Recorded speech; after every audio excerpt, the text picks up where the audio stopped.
Il y avait si longtemps qu'on attendait le Messie, le roi des rois.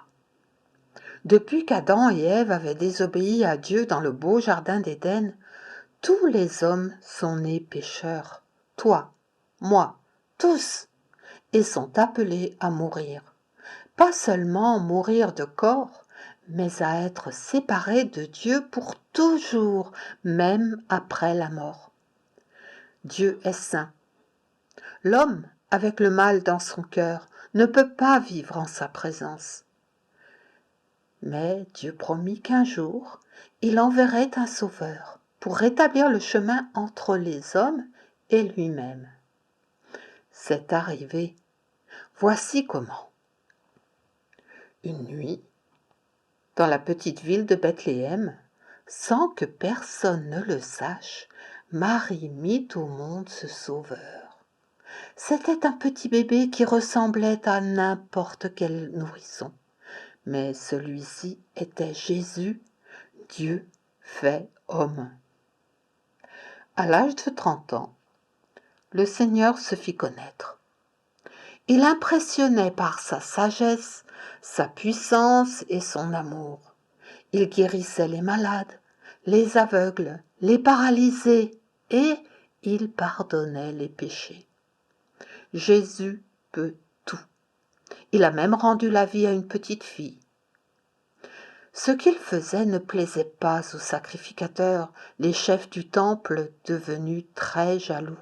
Ils voulaient même le faire mourir. Or, parmi les disciples de Jésus, il y avait Judas qui rêvait de devenir riche. Aussi alla-t-il proposer aux sacrificateurs de leur livrer Jésus contre 30 pièces d'argent. Très tôt le matin, Judas, le traître, conduisit les chefs du temple avec leurs soldats dans le jardin où Jésus avait l'habitude de prier.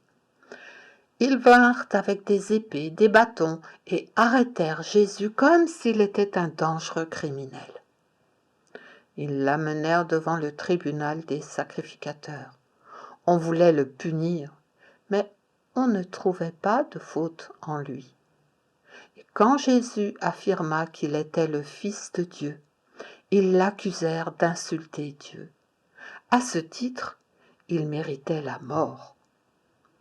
Ils le présentèrent au gouverneur Pilate pour avoir l'autorisation de le condamner. « Cet homme trouble le peuple, il a insulté Dieu et il doit mourir !» criait-il.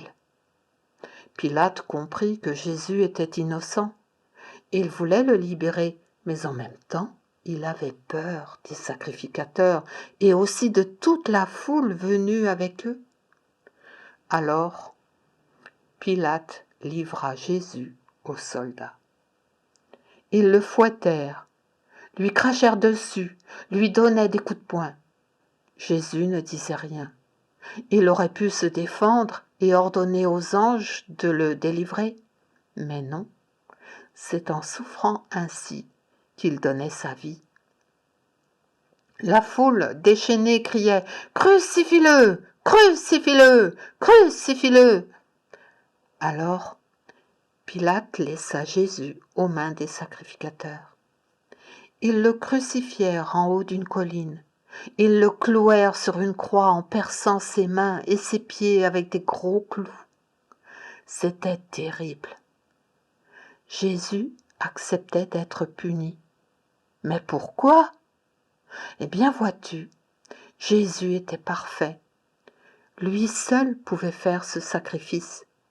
Il prenait sur lui les péchés de tous les hommes. Jésus mourut. Des amis vinrent prendre son corps et le mirent dans un tombeau non loin de là. On roula une grosse pierre devant l'entrée, puis, comme c'était vendredi soir, tout le monde rentra chez soi pour observer le Shabbat. Des hommes devaient surveiller le tombeau. Voilà, c'était fini. Fini ? Mais non, écoute bien, le dimanche matin, très tôt, des femmes vinrent au tombeau. Soudain, la terre trembla. Un ange roula la grosse pierre. Son vêtement blanc était aussi lumineux que la neige. « Vous cherchez Jésus ? Il n'est pas ici. Il est ressuscité. Il est vivant. » Ressuscité ? Mais c'est vrai. Le tombeau était vide. Les femmes coururent l'annoncer aux disciples. « Jésus est ressuscité. Il est vivant. » Les disciples ne pouvaient pas le croire. Jésus, ils l'ont vu crucifié, mort. Et pourtant, si. Jésus apparut aux disciples. « C'est moi. Voyez les marques des clous dans mes mains. » Quelle joie! Jésus était vivant, vraiment. Pendant 40 jours, le Seigneur se montra, puis il retourna au ciel pour y régner. 10 jours plus tard, il envoya le Saint-Esprit dans le cœur des hommes pour leur donner la force et la sagesse de parler de Jésus. Et toi, qu'en penses-tu ? N'est-ce pas vraiment extraordinaire que Jésus soit vivant ? Peut-être te demandes-tu, comment puis-je être avec Jésus et avec Dieu, au ciel et pour toujours ? Jésus donne la réponse. Il dit, « Je suis le chemin. » C'est lui, Jésus, le chemin pour aller au ciel. Il dit, « Je suis la vérité. » Tout en Jésus est vrai. Tout ce qu'il dit est vrai. Il dit, « Je suis la vie. » C'est lui, Jésus, qui donne la vie éternelle. Et Jésus précise, « Personne ne va au Père sans passer par moi. » Ce n'est qu'en croyant en Jésus qu'un jour tu pourras aller au ciel.